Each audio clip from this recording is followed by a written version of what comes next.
کبھی یہ پریشانیاں ہمارے ماحول میں ہوتی، کبھی براہ راست ہماری ذات سے متعلق ہوتی، کبھی انسان کسی بیماری کا شکار ہو جاتا ہے، کبھی بچوں کی طرف سے کوئی دکھ اور تکلیف ہوتا ہے، کبھی صحت کی خرابی ہوتی. یہ سب کچھ ہم اپنے آس پاس دیکھتے رہتے ہیں، اور جب پریشانی آتی ہے تو پھر یہ سمجھ نہیں آتی کہ اب کریں کیا، اب اس کا حل کیا. تو سب سے پہلے تو ہم مختصراً یہ دیکھیں گے کہ پریشانیاں آتی کیوں، ہماری زندگی میں مشکلات کیوں آتی، تکلیفیں کیوں آتی. ہم سب یہ اچھی طرح جانتے ہیں کہ اللہ سبحانہ وتعالیٰ نے اس دنیا میں ہمیں آزمانے کے لیے بھیجا ہے، کہ ہمارا امتحان لیا جائے. کس بات کا؟ کہ ہم میں سے کون اچھے کام کرتا ہے. عام حالات میں ہم اچھے کام کرتے رہتے ہیں جتنا بھی ہمیں معلوم ہوتا ہے، لیکن جب ہمیں کوئی مشکل آتی ہے تو اس میں پھر دو طریقے ہوتے ہیں. یا تو ہم پہلے سے زیادہ اچھے ہو جاتے ہیں، اللہ سبحانہ وتعالیٰ کی طرف رجوع کرتے ہیں، اللہ سے دعائیں کرتے ہیں، صدقہ خیرات کرتے ہیں، نیک اعمال کرتے ہیں، ذکر اذکار کرتے ہیں، اور ہم اللہ تعالیٰ کے زیادہ قریب ہو جاتے ہیں، اور ایک طرح سے ہم اس امتحان میں کامیاب ہو جاتے ہیں. اور بعض اوقات ایسا بھی ہوتا ہے، بعض لوگ اللہ سے ناراض ہو جاتے ہیں اور جو کچھ کر رہے ہوتے ہیں وہ بھی چھوڑ دیتے ہیں اور وہ سیدھی راہ سے بہت دور نکل جاتے ہیں. تو ہمیں یہ یاد رکھنا چاہیے کہ یہ دنیا امتحان کے لیے ہے، اور اس میں انسان کا مختلف طریقوں سے امتحان ہوتا رہے گا. اللہ سبحانہ وتعالیٰ نے قرآن مجید میں خود بھی فرمایا وَلَنَبْلُوَنَّكُمْ بِشَيْءٍ مِّنَ الْخَوْفِ وَالْجُوعِ وَنَقْصٍ مِّنَ الْأَمْوَالِ وَالْأَنفُسِ وَالثَّمَرَاتِ وَبَشِّرِ الصَّابِرِينَ الَّذِينَ إِذَا أَصَابَتْهُمْ مُصِيبَةٌ قَالُوا إِنَّا لِلَّهِ وَإِنَّا إِلَيْهِ رَاجِعُونَ أُولَٰئِكَ عَلَيْهِمْ صَلَوَاتٌ مِّن رَّبِّهِمْ وَرَحْمَةٌ وَأُولَٰئِكَ هُمُ الْمُهْتَدُونَ. ہم ضرور تمہیں آزمائیں گے ساتھ کسی بھی چیز کے، خوف میں سے، بھوک میں سے، مال، جان، پھلوں کی کمی میں سے، اور خوشخبری دے دیجیے صبر کرنے والوں کو کہ جب ان پہ مصیبت آتی ہے تو وہ کہتے ہیں انا للہ و انا. ایسے لوگوں پر رب کی رحمتیں ہوتی، نوازشیں ہوتی، اور ایسے لوگ ہدایت یافتہ ہوتے ہیں، یعنی اپنے امتحان میں کامیاب ہو جاتے ہیں. تو پہلی بات تو یہ کہ یقینی طور پر تکلیفیں آئیں گی، ایک ختم نہیں ہوتی تو ایک اور آگے آ جاتی ہے، ایک امتحان سے انسان نکلتا ہے تو ایک دوسرا امتحان آ جاتے ہیں. دوسری اہم بات یہ ہے کہ بعض اوقات تکلیفیں انسان کے اپنے ہاتھ کی کمائی کا نتیجہ ہوتی. قرآن مجید میں آتا ہے وَمَا أَصَابَكُم مِّن مُّصِيبَةٍ فَبِمَا كَسَبَتْ أَيْدِيكُمْ وَيَعْفُو عَن كَثِيرٍ. اور جو بھی تمہیں کوئی مصیبت پہنچی تو اس کی وجہ یہ ہے جو تمہارے ہاتھوں نے کمایا، اور وہ بہت سی چیزوں سے درگزر کر جاتا ہے. تو بہت دفعہ ہم پر آنے والی کوئی مصیبت، کوئی تکلیف، کوئی دکھ، کوئی بیماری، کوئی غم ہمارے اپنے گناہوں کا نتیجہ ہوتا ہے، ہمارے اپنے اعمال کی وجہ سے ہوتا ہے. اب اس میں انسان کو پہچاننے کی ضرورت ہوتی ہے کیونکہ عموماً جو تکلیف ہوتی ہے وہ عمل سے ملتی جلتی ہوتی. مثلاً اگر کوئی شخص والدین کا نافرمان ہوتا ہے، اپنے ماں باپ کی کیئر نہیں کرتا، خصوصاً ان کے بڑھاپے میں، تو پھر ایسی اولاد جب جوان ہوتی ہے تو اللہ سبحانہ وتعالیٰ دنیا میں ہی، اور خصوصاً جوان ہونے کے بعد جب وہ بڑھاپے کی عمر کو پہنچتی ہے تو ان کو ان کا بدلہ دنیا میں ہی دے دیتے ہیں ان کی اولاد کی نافرمانی کی شکل میں. اور والدین کی فرمانبرداری اور والدین کے ساتھ حسن سلوک کا نتیجہ کیا ہوتا ہے کہ انسان کو دنیا میں اللہ سبحانہ وتعالیٰ اولاد کی طرف سے آنکھوں کی ٹھنڈک نصیب کرتا ہے. اسی طرح ہم دیکھتے ہیں کہ بعض بیماریاں، ان میں کیا ہوتا ہے، جسمانی بیماریاں جیسے ہم اپنی جان پر خود ہی ظلم و زیادتی کرتے ہیں، ایسی چیزیں کھا لیتے ہیں یا پھر کوئی ایسے کام کرتے ہیں کہ جس کی وجہ سے ہمارا جسم بیمار پڑ جاتا ہے. تو ہمارے اپنے ہاتھوں کی کمائی. بعض اوقات یہ بھی ہوتا ہے کہ ہم کھانے پینے میں تو بہت احتیاط کرتے ہیں لیکن کچھ اور ایسے اللہ کی نافرمانی کے کام کر رہے ہوتے ہیں، جیسے کمائی ہی حلال کی نہیں، اس کے اندر گڑبڑ ہے، یا پھر یہ کہ کسی کا حق مارا ہوا ہے، کسی پہ ظلم و زیادتی کی ہوئی ہے. ہمارے معاشرے میں کتنا عام ہے یہ کہ جب والدین فوت ہو جاتے ہیں تو اولاد میں سے جو طاقتور ہوتا ہے وہ دوسرے بہن بھائیوں کا حق مار لیتا ہے، اس کو دبا کے بیٹھ جاتا ہے، ان کو حصہ نہیں دیتا، یا دیتا تو صحیح طور پر انصاف کے ساتھ نہیں دیتا. گھر گھر میں یہ شکایتیں عام ہیں، اور ہم یہ نہیں سوچتے کہ یہ مال جو ہم نے کسی کے حق کا چھین کر زبردستی ہتھیا لیا ہے یہ ہمارے اپنے لیے وبال جان ہو سکتا ہے. اسی طرح بعض اوقات کوئی ہمیں ہرٹ کرتا ہے، کسی کی بات ہمیں بہت بری لگ جاتی، ہم بھول چکے ہوتے ہیں کہ ہم نے بھی کسی کو ہرٹ کیا تھا کبھی اور اس سے سوری تک نہیں کیا. کبھی ایسا ہوتا ہے کہ ہم کسی دوسرے پہ ہنس دیتے ہیں، کوئی بیمار ہے، کوئی تکلیف میں ہے تو ہم اس کا مذاق اڑانے لگتے ہیں، اور وہ جو کسی کا مذاق اڑایا ہوتا ہے وہ اپنے سامنے آ جاتا ہے. کبھی کسی کے غریب ہونے پر، کسی کے مال کے کم ہونے کی وجہ سے ہم اس کو حقیر سمجھنے لگتے ہیں، اس کو اہمیت نہیں دیتے، یہ تو غریب ہے، یہ تو جاہل ہے، زیادہ پڑھا لکھا نہیں، یا اس کا تو کوئی اسٹیٹس ہی نہیں. ایسے لوگوں پہ لوگ دروازے بند کر دیتے ہیں، ان کو ریجیکٹ کر دیتے ہیں، ان کو اپنے رشتے دار ہی نہیں مانتے. یہ کس کے طرف دکھ دینے والی، تکلیف دینے والی باتیں ہوتی. تو اللہ سبحانہ و تعالیٰ بہت انصاف کرنے والا ہے. پھر ایسا ہوتا ہے کہ اللہ سبحانہ و تعالیٰ ہمارا واسطہ کسی ایسے سے ڈال دیتا ہے جو ہمارے ساتھ وہی سلوک کرتا ہے جو ہم نے کسی اور کے ساتھ کیا ہوتا ہے.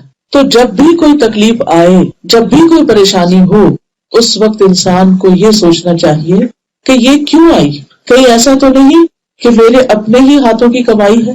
تو یہ بات یاد رہے گی، چھوٹی تکلیف ہو یا بڑی تکلیف ہو، جب کسی پر تکلیف آئی ہو تو ہمیں یہ دیکھنا چاہیے کہ ہمارا اس کے ساتھ رویہ کیا ہے، ہم اس کے ساتھ کیا معاملہ کر رہے ہیں، اس کو کس طرح ٹریٹ کر رہے ہیں. کہ بعض اوقات ایسا ہوتا ہے نا کہ کوئی بیمار ہوتا ہے تو ہم اس کو ڈانٹنا شروع کر دیں، کیوں یہ کھایا تھا، کیوں یہ کیا تھا، اور پھر وہ مصیبت ہم پہ خود آ جاتی. ضروری نہیں ہوتا کہ کسی پر جو تکلیف آئی ہے اس کا انالیسس کرنا شروع کر دیں اور اس کو تان و تشریح کریں. ہمیں یہ دیکھنا چاہیے کہ ہم پر جو آیا ہے یہ کیوں آیا ہے، اور اب اس کا ازالہ اور اس کا علاج کیسے کریں. اسی طرح ایک اور وجہ یہ ہوتی ہے کہ انسان اللہ کے ذکر، اللہ کی عبادت اور اللہ تعالیٰ کے حقوق ادا کرنے سے گریز کرتا ہے، ان کی طرف توجہ نہیں کرتا، جس کی وجہ سے انسان کی دنیا کی زندگی میں تنگی آ جاتی. نہ نماز وقت پر ہے، نہ زکوٰۃ ادا کرنے کی فکر ہے، نہ حج کی پرواہ ہے. یعنی اللہ سبحانہ تعالیٰ کے ذکر کی، اللہ کی یاد اور اللہ کے حقوق کی جتنی بھی قسمیں ہیں ان میں کوتاہی بھی انسان کے لیے مشکلات کا باعث بنتی ہے. ایسا کیوں ہوتا ہے؟ کیونکہ اللہ سبحانہ تعالیٰ اپنے بندے پر مہربان ہے. وہ چاہتا ہے کہ آخرت کی تکلیف سے پہلے دنیا کی تکلیف میں مبتلا ہو کر یہ شخص واپس پلٹ آئے، توبہ کرے، اللہ کی طرف رجوع کرے، اللہ کا ذکر کرے، اللہ کو یاد کرے. قرآن مجید میں آتا ہے وَمَنْ أَعْرَضَ عَنْ ذِكْرِي فَإِنَّ لَهُ مَعِيشَةً ضَنْكًا وَنَحْشُرُهُ يَوْمَ الْقِيَامَةِ أَعْمَى. جو کوئی میرے ذکر سے منہ موڑے گا میں اس کی زندگی تنگ کر دوں گا اور قیامت کے دن اس کو اندھا اٹھاؤں گا. تو اللہ کی یاد سے منہ موڑنا، اللہ کی یاد سے بے پرواہ ہونا، اللہ کی کتاب کو چھوڑ دینا انسان کے لیے مشکلات اور پریشانیوں کا باعث بنتا ہے. کیونکہ جب انسان اللہ کی یاد سے منہ موڑتا ہے تو اس کی وجہ سے شیطان اور برے ساتھی اس پہ مسلط ہو جاتے ہیں. ابھی آپ نے مغرب کی نماز میں جو تلاوت سنی ہوگی، کتنی خوبصورت تلاوت تھی کہ اللہ ولی الذین آمنوا یخرجہم من الظلمات الی النور. اللہ ایمان والوں کا دوست ہے، انہیں اندھیروں سے نکال کے روشنی کی طرف لاتا ہے. والذین کفروا اولیاءہم الطاغوت. اور وہ لوگ جنہوں نے کفر کیا ان کے دوست طاغوت ہیں، شیاطین ہیں. یخرجونہم من النور الی الظلمات. جو انہیں روشنی سے اندھیروں کی طرف لے جاتے ہیں، ہدایت سے گمراہی کی طرف لے جاتے ہیں. تو جو شخص اللہ کے ذکر سے منہ موڑتا ہے اللہ سبحانہ وتعالیٰ اس پر شیاطین کو مسلط کر دیتے ہیں. من یعش عن ذکر الرحمن نقیض له شیطانا فهو له قرین وانہم لیصدونہم عن السبیل ویحسبون انہم مہتدون. اور جو شخص رحمان کے ذکر سے آنکھیں بند کر لیتا ہے ہم اس پر ایک شیطان مسلط کر دیتے ہیں جو اس کا ساتھی بن جاتا ہے، اور بے شک وہ ضرور انہیں اصل راستے سے روکتے ہیں اور وہ سمجھتے ہیں کہ وہ سیدھی راہ پہ جا رہے ہیں. یہاں تک کہ جب وہ ہمارے پاس آئے گا تو کہے گا اے کاش میرے اور تیرے درمیان 2 مشرقوں کا فاصلہ ہوتا. بس وہ برا ساتھی ہے. اب دیکھیے کہ شیطان کے مسلط ہونے کی علامتیں کیا ہوتی ہیں کہ انسان کا نیکی کے کاموں میں دل نہیں لگتا، اس کا ذکر کی مجلسوں سے دل اچاٹ ہوتا ہے، قرآن پڑھنے کا دل نہیں کرتا، نماز میں دل نہیں لگتا، کوئی درس و تدریس کی مجلس ہو تو وہاں جانے کو دل نہیں کرتا. اور یہ تو وہ شیطانی اثر ہوتا ہے کہ جو ہمیں نظر نہیں آتا، جو ویزیبل نہیں ہوتا. بعض اوقات ایسا بھی ہوتا ہے کہ واقعی جنات جو ہیں وہ انسانوں پہ مسلط ہو جاتے ہیں، خاص طور پر اگر طہارت کا اہتمام نہ کیا جائے، پاکیزگی کا خیال نہ کیا جائے، پروٹیکشن کے لیے اذکار وغیرہ نہ پڑے جائیں. کیونکہ جو ذکر ہوتا ہے اس کے بارے میں حدیث میں آتا ہے کہ جب انسان ذکر کرتا ہے تو ایک محفوظ قلعے میں آ جاتا ہے، شیطان اس کے اوپر اثر نہیں کر سکتا. پھر آپ دیکھیں ہر گھر میں کوئی نہ کوئی ایسی کہانی ہے، کہیں اس کے رشتے دار میں، کبھی کہیں بچوں میں، کہیں بڑے میں، کہیں کیا ہے، اس پر سایہ ہے، اس پہ جادو ہے، اس پہ نظر ہے، اس پہ جن ہے. یہ کیوں ہے؟ انہیں کیسے ضرورت ہوگی کہ آئے؟ اس کی وجہ کیا تھی؟ قرآن یہ بتاتا ہے جو رحمان کے ذکر سے غفلت برتتا ہے اس پر ہم شیطان مسلط کرتے ہیں اور وہ اس کا ساتھی بن جاتا ہے اور پیچھے پڑ جاتا ہے اس کے. اور ان سے بچنے کا طریقہ بھی کیا ہے پھر کہ ان سے انسان کیا کرے؟ اللہ کے ذکر سے مدد لے. پھر اسی طرح جب انسان اللہ کی عبادت سے روگردانی کرتا ہے تو انسان کی محتاجی اور فقر اس کے احساس میں اضافہ ہو جاتا ہے کہ میرے پاس کچھ نہیں. ہوتے ہوئے بھی انسان کے اندر مالی محتاجی اور کمی کا خوف لاحق ہو جاتا ہے اس کو. ابو ہریرہ کہتے ہیں کہ رسول اللہ صلی اللہ علیہ وسلم نے فرمایا، اللہ تعالیٰ فرماتے ہیں، حدیث قدسی ہے، اے ابن آدم تم اپنے آپ کو میری عبادت کے لیے فارغ کر لو، میں تمہارے دل کو بے نیازی سے بھر دوں گا اور تمہارا فقر دور کروں گا، تمہاری محتاجی دور کروں گا. لیکن اگر تم ایسا نہیں کرو گے تو میں تمہارے دونوں ہاتھ کاموں میں مشغول کر دوں گا اور اس کے باوجود تمہارا فقر دور نہیں کروں گا. دو جابز کرنے کے باوجود، دن رات کام کرنے کے باوجود قرضے ہیں کہ اتر نہیں رہے، ضروریات ہے کہ پوری نہیں ہو رہی، ہر وقت ایک خوف اور بے چینی مسلط ہے سر پہ کہ کیا بنے گا، ہمارا کیا بنے گا، بچوں کا کیا بنے گا. اور اس کے پیچھے بھی وجہ کیا ہوتی ہے جو عام طور پر ہم جان نہیں پاتے کہ ہم اپنے فرائض میں، اپنی عبادات میں کمی کر رہے ہوتے ہیں. جب انسان اللہ کا حق دیتا ہے نا تو اللہ تعالیٰ اس بندے کے دل کے اندر ایک اطمینان اور ایک غنا پیدا کر دیتا ہے، تھوڑے میں بھی اس کو اطمینان نصیب ہو جاتا ہے اور اس کے لیے رزق کے دروازے بھی کھول دیتا ہے، کیونکہ ساری رزق کی کنجیاں تو اسی کے ہاتھ میں ہیں. وَلِلَّهِ خَزَائِنُ السَّمَاوَاتِ وَالْأَرْضِ، اللہ ہی کے پاس ہے، اللہ ہی کے لیے ہیں خزانے آسمان و زمین کے. وَعِندَهُ مَفَاتِحُ الْغَيْبِ لَا يَعْلَمُهَا إِلَّا هُوَ، اس کے پاس غیب کی کنجیاں ہیں جن کو اس کے سوا کوئی جانتا بھی نہیں، یعنی اس نے وہ کچھ رکھا ہوا ہے کہ جس کے بارے میں اس کے سوا کسی کو بھی نہیں پتا ان خزانوں کا. وَإِن مِّن شَيْءٍ إِلَّا عِندَنَا خَزَائِنُهُ وَمَا نُنَزِّلُهُ إِلَّا بِقَدَرٍ مَّعْلُومٍ، کوئی چیز ایسی نہیں کہ جس کے ہمارے پاس خزانہ نہ ہو، ڈھیروں ڈھیر ہے، لیکن ہم اس کو ایک مخصوص اندازے اور ایک مقدار کے مطابق اتارتے ہیں. اللہ کے پاس کسی چیز کی کمی نہیں، کمی ہم میں ہے کہ ہم اس کی طرف سچے دل سے رجوع نہیں کرتے.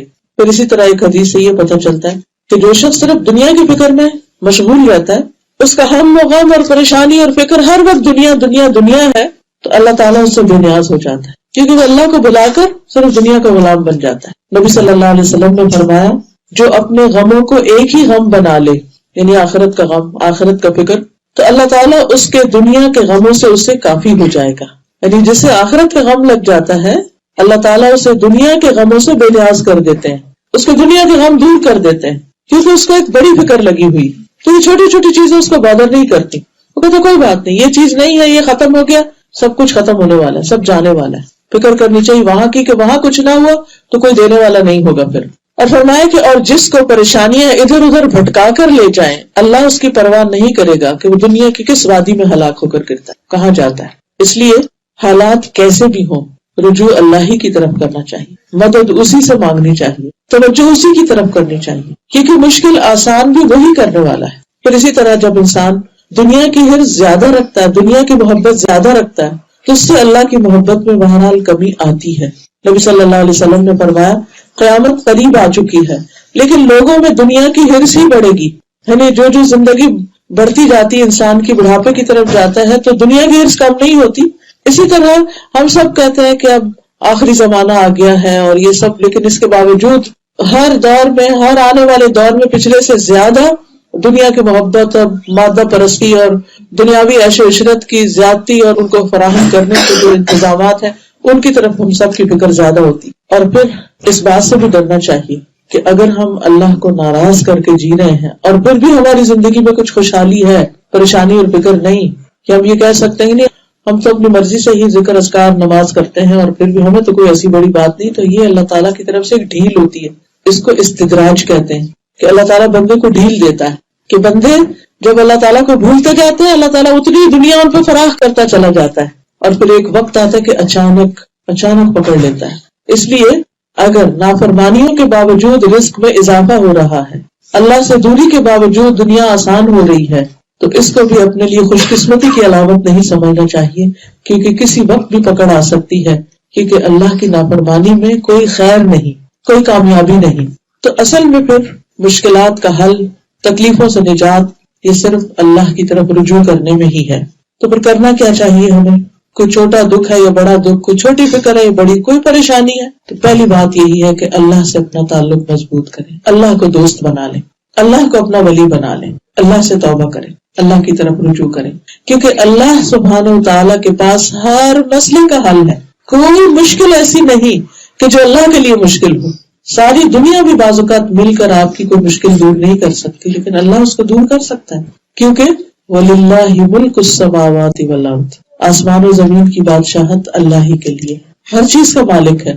واللہ علی کل شیء قدیر، اور اللہ ہر چیز پر قدرت رکھتا ہے، سب کچھ اس کے کنٹرول میں ہے. وہ کن کہہ دے تو کوئی مشکل ہی نہ رہے. تو ہمیں کیا کرنا چاہیے؟ اللہ سبحانہ تعالیٰ کی طرف رجوع کرنا چاہیے، اللہ کی طرف لوٹنا چاہیے. نبی صلی اللہ علیہ وسلم، صحابہ اور امت کے نیک لوگوں کا ہمیشہ یہی طریقہ رہا ہے، یہی وتیرہ رہا ہے کہ کوئی چھوٹی پریشانی آئی ہے، بڑی حد تک اگر چراغ بھی بجھ گیا تو انہوں نے کیا کہا؟ انا للہ و انا. ہر نقصان کے اوپر اللہ کی طرف رجوع، اللہ کی طرف پلٹنا. کیونکہ اللہ تعالیٰ فرماتا ہے کہ میں اپنے بندے کے گمان کے ساتھ ہوتا ہوں، جو وہ میرے ساتھ گمان رکھتا ہے. جب وہ مجھے یاد کرتا ہے تو میں اس کے ساتھ ہوتا ہوں، اگر وہ دل میں یاد کرتا ہے تو میں بھی دل میں یاد کرتا ہوں، اگر بھری محفل میں یاد کرتا ہے تو اس سے بہتر محفل میں یاد کرتا ہوں.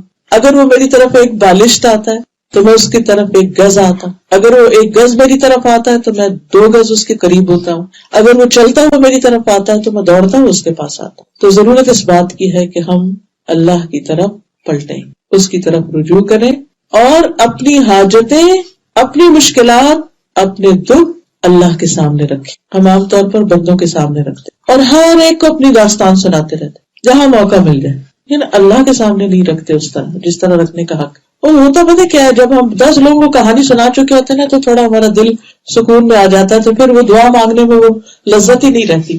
لیکن اگر وہ بھرے ہوئے دل کے ساتھ ہم اللہ کی طرف رجوع کریں تو آپ دیکھیں آپ کی آنکھیں بھی بہنے لگیں گی، آنسو آنے لگیں گے اور آپ کے دل سے دعائیں نکلیں گی وہ پوری سسکیوں کے ساتھ.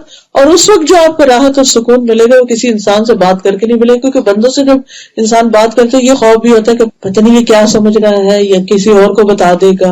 اور خاص طور پر جب ہمیں اس کی طرف سے وہ رسپانس نہ ملے جو ہم ایکسپیکٹ کر رہے ہوتے ہیں. اور آپ نے کئی دفعہ تجربہ کیا ہوگا کہ بھلے آپ اپنی تکلیف دکھ اپنی ماں کو بھی بتائے نا کبھی، تو وہ پوری طرح نہیں سمجھ پاتی کہ بچہ کہنا کیا چاہ رہا ہے، کیونکہ بعض اوقات ہمیں بتانا بھی نہیں آ رہا ہوتا، ہم کچھ اور بتا رہے تھے وہ کچھ اور سمجھ رہے ہوتے ہیں، اور بعض اوقات سن کے ڈانٹنا بھی شروع کر دیتے. اور بعض اوقات وہ بیزار بھی ہوتے ہیں کہ جیسے ہسبینڈ ہے، اگر ہر وقت آپ اپنا رونا دھونا ان کو سنائے تو کیا جواب ملتا ہے. اسی طرح بہن بھائی ہیں، وہ بھاگنا شروع ہو جاتے ہیں، ایسے شخص سے سب اوائڈ کرنے لگتے ہیں. تو بندوں سے جب ہم مانگتے ہیں، بندوں کے آگے دکھ رکھتے ہیں تو وہ ہم سے بھاگتے ہیں، لیکن اللہ سبحانہ و تعالیٰ کے سامنے جب ہم دکھ رکھتے ہیں تو ہم سے راضی ہوتے ہیں کہ میرا بندہ میری طرف پلٹا ہے. اور مقصد بھی یہی ہوتا ہے، اللہ تعالیٰ آزمائش میں ڈالتے بھی اس لیے تاکہ بندہ رب کی طرف لوٹ آئے. اور پھر امن یجیب المضطر اذا دعاہ ویکشف السوء، بھلا کون ہے جو لاچار کی فریاد رسی کرے جب وہ اسے پکارے اور اس کی تکلیف دور کر دے. اللہ کے سوا کون ہے؟ کوئی بھی نہیں، کوئی کر بھی نہیں سکتا. بندے ہماری مصیبت کی کہانی سن بھی لیں تو زیادہ سے زیادہ کیا کر سکتے ہیں؟ افسوس یا دکھ کا اظہار، یا ہمارے ساتھ وہ بیٹھ کے رونے لگیں گی، یا ہمیں کوئی مشورہ دے دیں گے اور ہو سکتا ہے الٹا ہی مشورہ ہو اور اس میں مسئلے کا حل نہ ہو، اور بعض اوقات ہماری تسلی بھی نہ ہو اس مشورے سے. بعض اوقات وہ کر بھی نہیں پاتے پھر جو وہ کہتے ہیں، اور نہیں کرتے ہم تو پھر وہ ناراض ہوتے ہیں کہ تم مشورے ہی لیتے اور کرتے کچھ نہیں. تو ایسی صورت میں انسان اللہ سبحانہ و تعالیٰ کی طرف رجوع کرے، اس کے سامنے اپنی حاجت اور پورے یقین کے ساتھ رکھے، اس یقین کے ساتھ کہ رب کے پاس اس کا حل ہے. اس سے زیادہ یقین کے پاس جتنا آپ کسی بندے کے پاس جاتے ہیں اپنا مسئلہ لے کر کہ یہ حل کر دے گا، اس سے زیادہ یقین ہونا چاہیے کہ اللہ سبحانہ و تعالیٰ تکلیف دور کر دے گا. رسول اللہ صلی اللہ علیہ وسلم نے فرمایا، جسے انتہائی شدید حاجت آ پڑے اور اس نے اسے لوگوں پہ پیش کر دیا تو اس کی وہ حاجت دور نہ ہوگی، اور جس نے اسے اللہ پر پیش کیا تو ان قریب اللہ اسے بے پرواہ کر دے گا. یا تو جلد ہی موت آ جائے گی، یعنی دنیا کے بکھیڑوں سے جان چھوٹ جائے گی، یا جلد ہی وہ غنی ہو جائے گا، یعنی دوسروں کی اس کو ضرورت نہیں رہے گی. اللہ تعالیٰ اسے بندوں سے بے نیاز کر دے گا.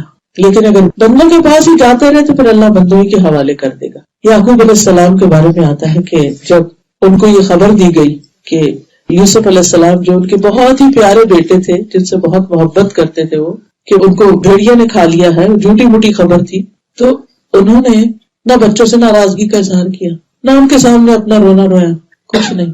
اللہ سبحانہ تعالیٰ کی طرف رجوع کیا.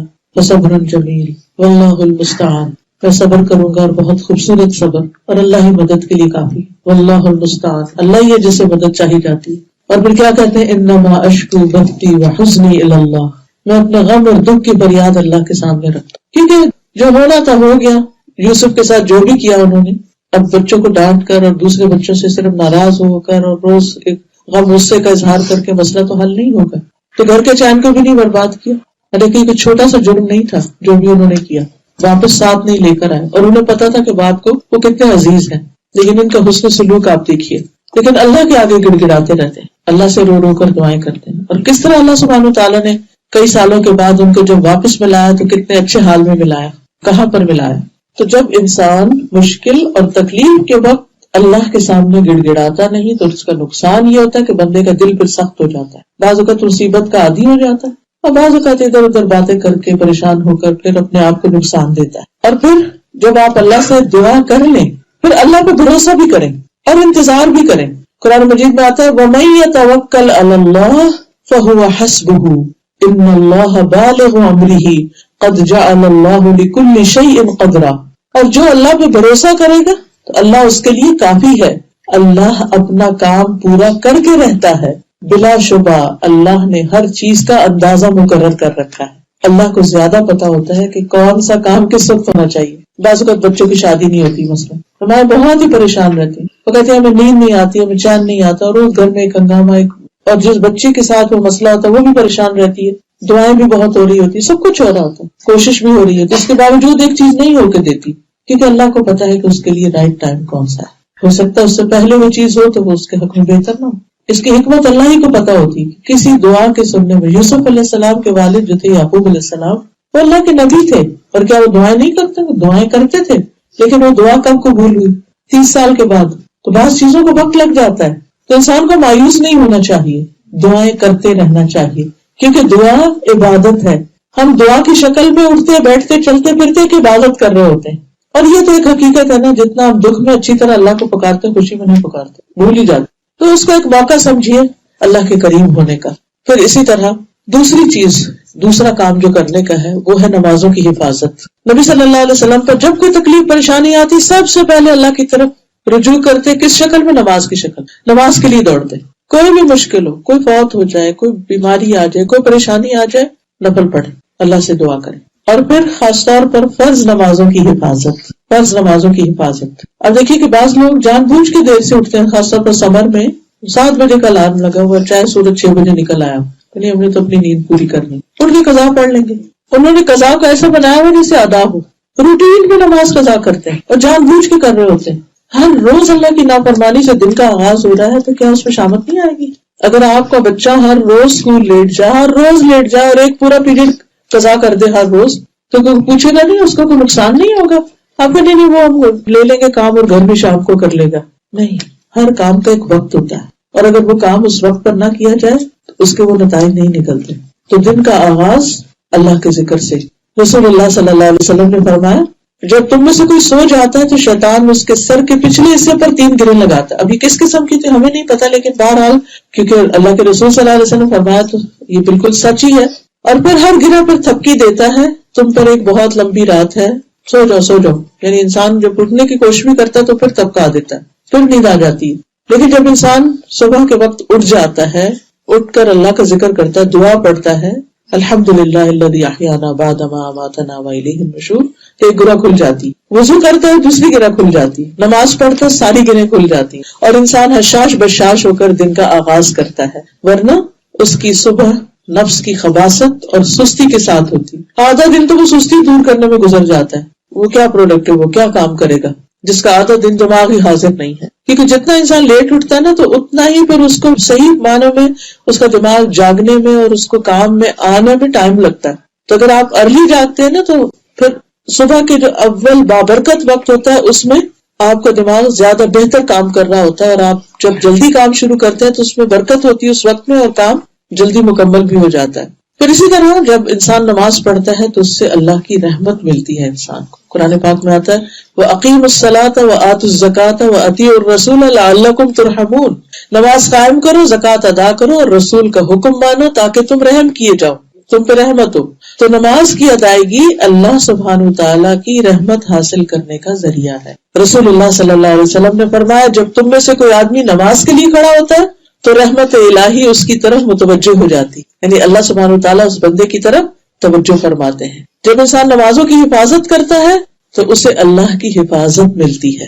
نبی صلی اللہ علیہ وسلم نے فرمایا احفظ اللہ یحفظک، احفظ اللہ تجدہ تجاہک. اللہ کی حفاظت کرو مطلب کیا کہ اللہ کے احکام کی حفاظت کرو، اللہ تمہاری حفاظت کرے. اللہ کی حفاظت کرو یعنی اللہ تعالیٰ کے احکامات مانو، تم اسے اپنے سامنے پاؤ گے، یعنی مدد جلدی آئے گی. نبی صلی اللہ علیہ وسلم نے فرمایا جان بوجھ کے نماز نہ چھوڑا کرو، اس لیے کہ جو شخص جان بوجھ کے نماز چھوڑتا ہے اس سے اللہ کی ذمہ داری ختم ہو جاتی ہے. شیطان اس پہ آ کے حملہ کرے، کوئی اور بلا اس پہ آ کے حملہ کرے، وہ جانے اور اس کا کام جانے. تو خصوصاً فجر کی نماز پڑھنے والا دن بھر اللہ کی حفاظت میں رہتا ہے، شر سے بچا رہتا ہے. حدیث میں آتا ہے، ابن ماجہ کی روایت ہے، جس آدمی نے صبح کی نماز پڑھی وہ اللہ کی ذمہ داری میں ہے. پھر اسی طرح نوافل کی کثرت جو ہے اس سے اللہ کی مدد آتی ہے. فرض نمازوں کے علاوہ، فرض نمازوں کے ساتھ بھی، اور اس کے علاوہ جیسے تہجد کے نوافل ہیں یا اشراق اور چاشت کے نوافل ہیں، یہ انسان کے لیے دن بھر کی ساری ضروریات کے لیے کافی ہو جاتے ہیں. حدیث میں آتا ہے اللہ تعالیٰ فرماتے ہیں، اے ابن آدم تو دن کے پہلے حصے میں میری رضا کے لیے 4 رکعتیں پڑھ لے، میں اس دن کے آخری حصے تک تیری کفایت کروں گا، یعنی تیری ضروریات پوری کر لوں. اور دن کا پہلا حصہ کون سا ہے؟ جب سورج نکلنے کے 15 منٹ بعد سے لے کر زوال سے 15 منٹ پہلے تک، یعنی ظہر کی نماز سے 15 منٹ پہلے تک. اس دوران میں انسان اگر یہ 4 رکعتیں پڑھ لیتا ہے، اگر 4 نہیں بھی تو 2 بھی پڑھ لیتا ہے، تو اس کے 360 جوڑوں کا صدقہ ہو جاتا ہے. اور اس میں آپ تجربہ کر کے دیکھ لیجیے، اس نیت اور یقین کے ساتھ آپ پڑھیے تو یہ جوڑوں کے درد اور تکلیف وغیرہ ہے ان سے نجات ہو جائے گی. کہ جب میں نے اس حدیث کو پڑھا تو میں ان سے کہتے ہیں کہ پہلے بھی کبھی پڑھا تھا جب جوڑوں ووڑوں کے درد نہیں تھے، لیکن جب عمر کے حصے میں پہنچے اور دوبارہ اس کو پڑھا تو یوں لگا جیسے بہت بڑا خزانہ ہاتھ ہے. اشراق کی بات کریں، اشراق، اور اگر ذرا دیر سے پڑھے تو چاشت کہتے ہیں اس کو. جب شروع میں پڑھ لیں، یعنی سورج نکلنے کے 15 منٹ بعد اگر ہم پڑھ رہے ہیں تو وہ اشراق، شروع کا مطلب ہوتا ہے سورج نکل آیا اس کے بعد. تو آپ دیکھیے کہ جو شخص تہجد پڑھ رہا ہے، پھر اس کے بعد فجر پڑھ رہا ہے، پھر اس کے بعد اشراق پڑھ رہا ہے، تو کتنی اس کی ایکسرسائز ہو چکی ہے سارے جوڑوں کی، اور کتنا ایکٹیو ہو چکا ہے. اور اس کے بعد دن بھر اپنے کام کرے، پھر اس کے بعد ظہر کی نماز، پھر کام، پھر نماز، پھر کام، پھر نماز، پھر کام، پھر نماز، پھر جا کے سو جائے. کتنی ایکٹیو لائف ہے یہ. بہت سی تکلیفوں سے انسان ویسے ہی بچ جاتا ہے اور اللہ کی مدد بھی آتی ہے. تیسری چیز ہے حفاظت کی دعائیں پڑھنا، یعنی نمازوں کے علاوہ ذکر اذکار، اور ذکر اذکار میں بھی حفاظت کی دعائیں، کیونکہ اذکار جو ہیں یہ انسان کو جن و انس کے شر سے محفوظ رکھتے ہیں. ابن کثیر رحمۃ اللہ علیہ کہتے ہیں، تم اذکار کی چادر اوڑھ لو، وہ تمہیں انس و جن کے شر سے بچائے گی، اور اپنی روح یعنی اندر کا جو روح ہے، ہماری دل اور اندر کے جذبات جو ہیں، ان کو استغفار کی موٹی چادر اوڑھا دو. یہ چادر تمہیں دن اور رات کے گناہوں سے بچائے گی، ان کے جو شر آنے والا ہے نا گناہ کے بعد. تو جب انسان استغفار کر لیتا تو وہ بلا ٹل جاتی. کیونکہ آپ دیکھیے کہ گناہ کیا ہے، ایسے ہی جیسے اپنے لیے کانٹے بونا، تو جو کانٹے بوئے گا وہ اس کو پھر کاٹیں گے بھی، وہ کانٹے چبھیں گے بھی. تو جب استغفار انسان کرتا ہے تو وہ شر دور ہوتا چلا جاتا ہے، واپس پلٹتا جاتا ہے. ابن القیم رحمہ اللہ کہتے ہیں، صبح شام کے اذکار زرہ کے قائم مقام ہے. پہلے زمانے میں جیسے جنگیں ہوتی تھی نا تو لوہے کا لباس پہن لیتے تھے تو کوئی تلوار تیر اثر نہیں کرتا تھا. تو وہ کہتے ہیں کہ یہ زرہ کے قائم مقام ہے. یہ زرہ موٹی ہوگی ویسے ویسے اس کو پہننے والا متاثر نہیں ہوگا، یعنی جتنے پابندی کرو گے، جتنے اچھے سے وہ دعائیں پڑھو گے، اتنی تمہاری زرہ زیادہ مضبوط ہوگی. بلکہ زرہ کی طاقت یہاں تک پہنچ جائے گی کہ تیر واپس لوٹے گا اور اسی کو جا کر لگے گا جس نے تیر چلایا. صبح شام کے اذکار، یعنی چاہے نظر کا تیر ہو یا پھر جادو کا یا جن کا یا کسی بھی طرح کا، کیونکہ نظر صرف انسانوں کی نہیں لگتی، جنات کی بھی لگتی ہے. تو اس سے پروٹیکشن کس طرح ہو؟ یہ صبح شام کے اذکار سے. بلٹ پروف جیکٹ ہے، بالکل بلٹ پروف جیکٹ کی طرح ہے. یہ کوئی گولی مارے تو لگے گی نہیں، اثر نہیں ہو. یہ صبح شام کے جو اذکار، ٹھیک ہے. چاہے جیسے پیریڈز میں نماز نہیں پڑھتے تو اذکار آپ پڑھ سکتے ہیں پھر بھی. اور یہ ان اذکار کے پڑھنے کا وقت سورج نکلنے سے پہلے کا ہے. فجر کی نماز کے بعد سے سورج نکلنے سے پہلے تک کا وقت جو ہے یہ حفاظت کا ہے، بعد میں وہ صرف ذکر رہ جاتے ہیں. اسی طرح شام کے وقت مغرب کی اذان سے پہلے تک، غروب سے پہلے تک، عصر اور مغرب کے بیچ میں پڑھنے کا ٹائم ہے.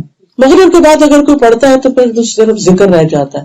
پروٹیکشن کے لیے ضروری ہے کہ بکرتم و عشیہ پڑھا جائے ان کو. ابن عثیمین کہتے ہیں، صبح شام کے اذکار حفاظت کرنے میں لوگوں کے لیے یاجوج ماجوج کی دیوار سے بھی زیادہ مضبوط ہے، جو ان کو حضور قلب کے ساتھ پڑھتے ہیں. تو کسی نے ان کو زرت سے تشبیہ دی، کسی نے یاجوج ماجوج کی دیوار سے، اور کسی نے ان کو موٹی چادر سے. تو بہرحال مطلب یہ ہے کہ جو شخص یہ صبح شام کی دعائیں پڑھے گا وہ مصیبتوں سے حفاظت میں رہے گا. خصوصاً یہ دعا، بسم اللہ الذی لا یضر مع اسمہ شیء